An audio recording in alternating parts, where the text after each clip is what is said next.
Bhfuil is had anim bhláth ar bith? Fictú bhláth na riamh? Brenn muid chopla ceann anseo tar a glár amsa.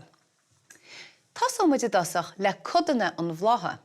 Tuileann muid dul siar ar seo, go gcuimhre muid cinn ainmhithe ar na Codanna ar fad i ríist.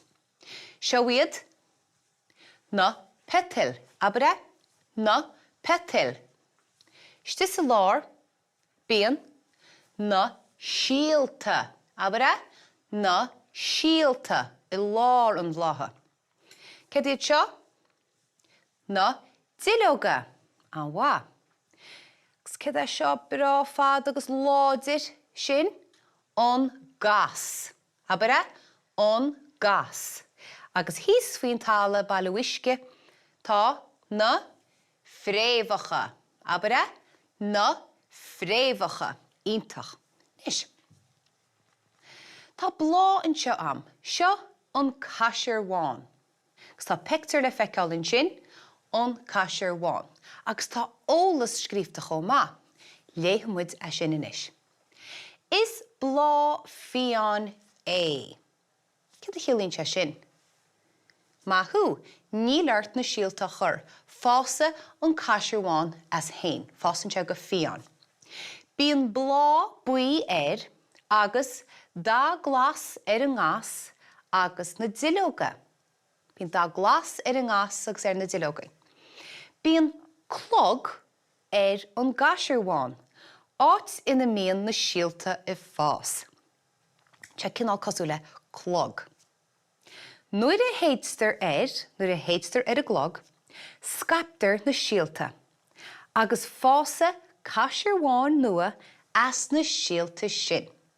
Nis má bhreanna muid ar a bectarnis, feicim muid an clog an sin, agus tá na síalta réile scap amach nuair a héidstar ar. Ítach má, sin an caisir bháin. Bhreanna muid ar cheann eile?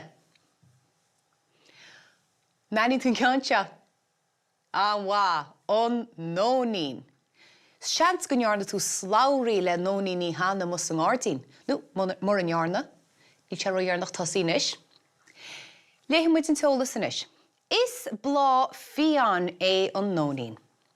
Bíonn dá bán ar na pitil, dá buí ar an mlá, agus dá glas ar an ngás, agus ar na duilleoga. Sin réim se leathan dahannaí nach ba.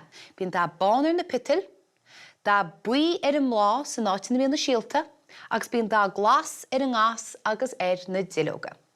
Ó bhacatas san nóí ní fás a riamh, seans go bhacatú go núna na pitil isteach ar a péin, go noscainn siad amach a ríiste bra ar an ngrian.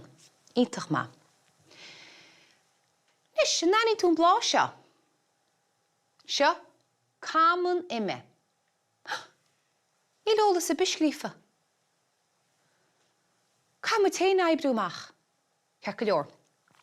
Brenn go gríonis agus cá muid aibrúmach. Cén dáta ar na pitil.